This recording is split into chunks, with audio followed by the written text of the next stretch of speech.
You have read the title correctly, the armor class and post-nerf speeder. How is it even possible to max out the speeder now when it hits like a blind kid with bleeding stumps, you may ask? Well, luckily for you, I devote my time to XP in Battlefront 2 and making memes instead of making out with hot women. I've got the strats right here, so if you're prepared to max out either one of these classes, then that's good, because that's literally what this video is about. But before I get into the nitty-gritty on how to max out the speeder and armor, I'd like to let you guys know that this channel might be throat chopped by my first quote-unquote sponsor. I received a pretty shady email that wanted me to sponsor a boring-ass strategy game they claimed was new, but had already been out for several months.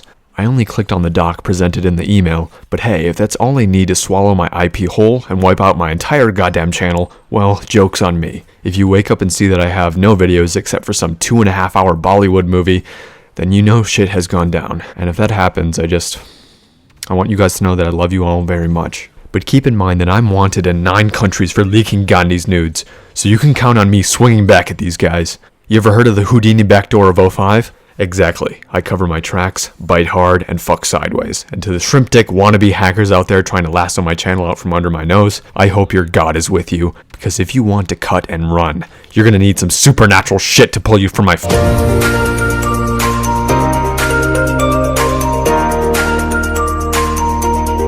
Okay, it is a double feature today, so I'll have to move pretty quick.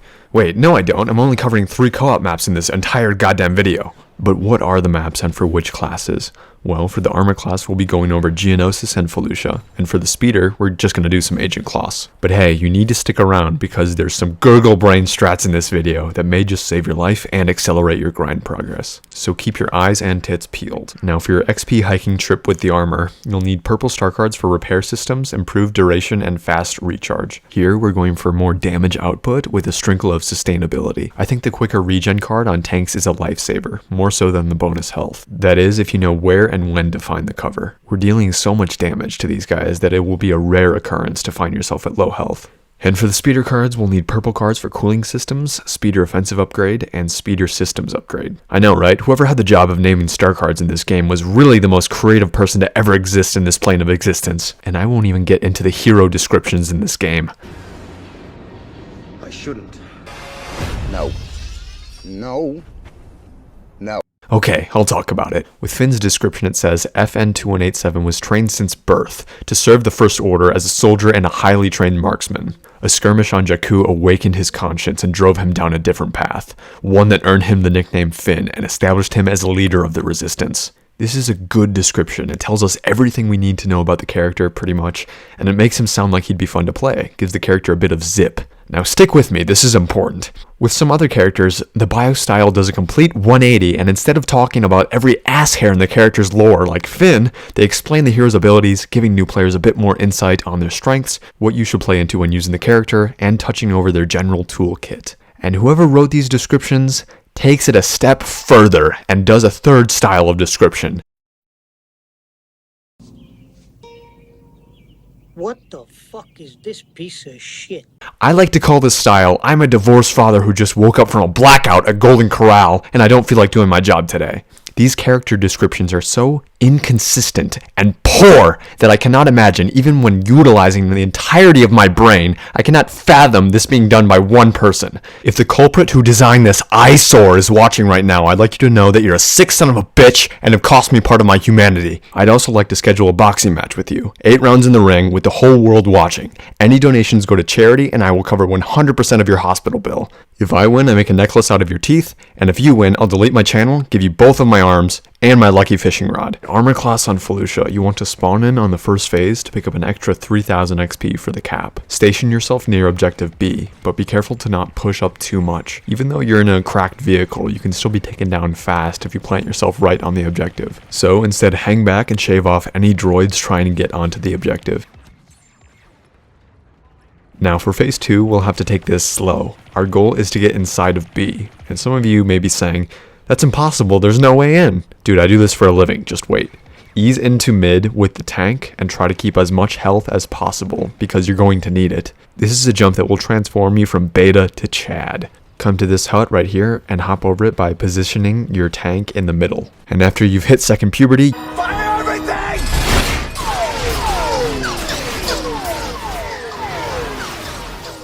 And once you're alone, perch atop this cliff and watch this position. When the droids spawn again, you'll have to go nuts all over again.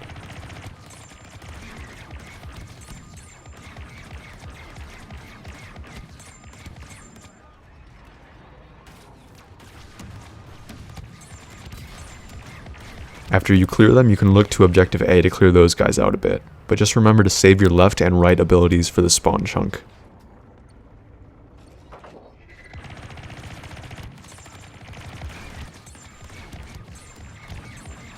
And that's how we rock Objective 2 until the end. But after you cap this, head back over the hut and charge mid. This is where most enemies spawn, and it's where you'll be heading to cut a path to Objective A. We want to smash this phase out as fast as we can, because phase 4, guys, locking down A shouldn't be too hard. Just remember to focus on your health bar and stick relatively close to cover. Your left ability will drain heroes faster than your basic spam, so make sure to be landing those streams. After you've locked down this place, come here and overlook their spawn. You have a great view of both of the main spawns, and as long as your teammates guard the small spawn behind you, this phase is a literal dub. And for Objective 4, you want to hover right here and... Fire everything! Only one objective remaining. Capture that last separatist position and we'll win the day. Attack.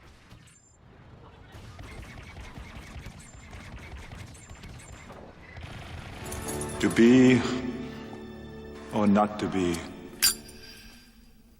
Not to be. This is the best XP pool the tank can possibly get, so it's good to prolong this phase. But that's a bit difficult if you're literally wiping the enemy team's ass every 2 seconds. If you want to end the game around here, that's totally fine. You'll be getting around 50 to 60,000 XP after 10 minutes. But if you do your best to leave the enemy tanks and heroes out of your crosshairs, you're going to get BB-8 levels of XP. Especially if your teammates have zero goddamn clue how to play the game. On Geonosis, we can only snag the tank on Objective 3.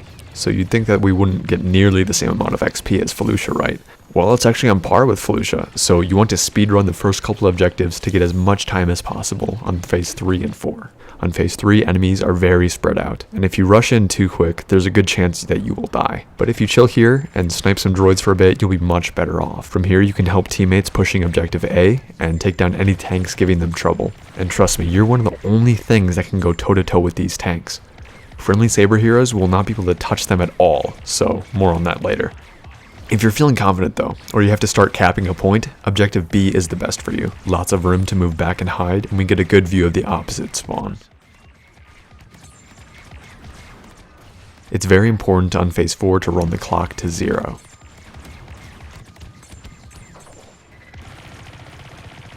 And this is actually pretty easy. Just make sure to let the enemy tanks do their thing. This is like last phase Felucia, but a heck of a lot harder on your teammates. The droid tank is your best friend here. You can go absolutely wacko mode on the infantry and heroes here. And if you're looking for a spawn to bottle cap, this one's pretty good.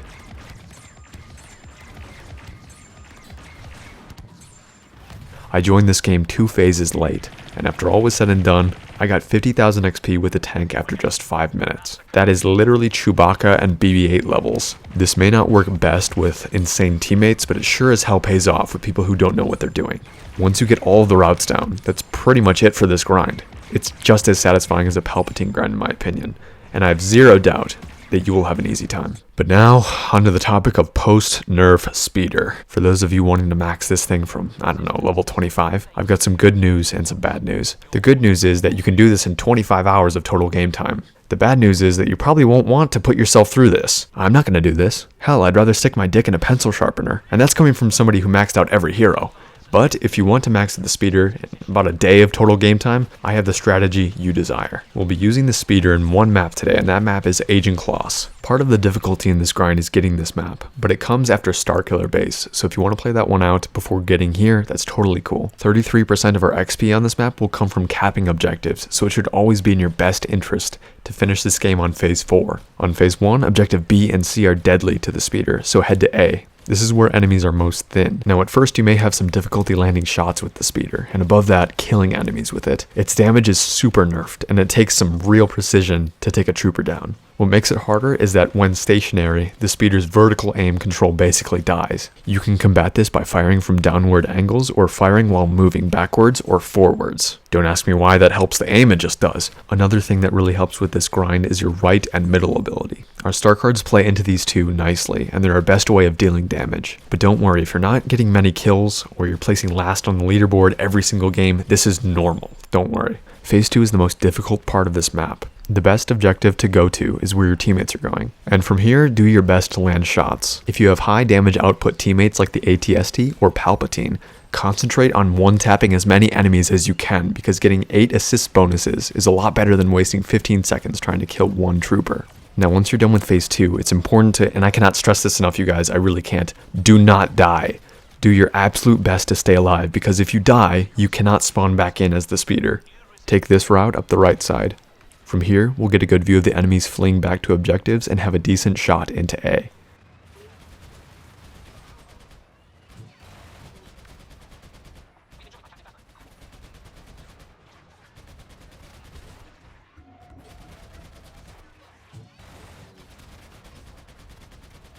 But upon moving to objective A, you may notice an invisible wall here. This is perfectly okay, you can still shoot rebels on the objective, and I do think these are the easiest shots on this map. As long as your team is here, this objective is a piece of cake. Remember that if your teammates are doing well, go for the assist instead of the kill. That can make or break this run. If you're having trouble with your vertical aim, it's because you're standing still with the speeder. So if you want to hit people in the back, make sure to be driving forward. And when this phase is over, we can't make any further progress. Our journey is over. In terms of XP, we're looking for... No, I'm just kidding. Take this route to the right, through here, head down and left into this tunnel. You'll meet a few guys here, but they're super close and easy to dispose of. But this, ladies and gentlemen, is the speeder's makeout reef. They're super clustered and it's hard for you to miss. Your entire team will be pushing this objective, so again, you want to spread fire as much as you can. Those assists can mean business. Try not to get any closer than this. The angle won't get any better, and you'll put yourself in grave danger. Remember that if you die on this phase, you cannot spawn back in. And once you're done here, you should be rocking 30 to 40,000 XP with the speeder after 10 minutes. That seems like a small amount, I know, but the XP per level cap is 14,000 for the speeder. It isn't 25,000 like it is for the heroes. And if you're grinding on triple, which you absolutely should be for this grind, that's about 6 to 7 levels per game. And you just have to do that 150 times, assuming you're still in the double digits. I know, it seems so attainable, yet not at the same time. But to the Chads doing the armored grind, I wish you the best of luck. And to the speeder grinders, I wish you as little pain as possible. I really appreciate you sticking to the end and leaving that fat like. If this video gets 10 likes in the first 30 seconds, I'll release an updated boss guide next Tuesday before triple XP. Good night.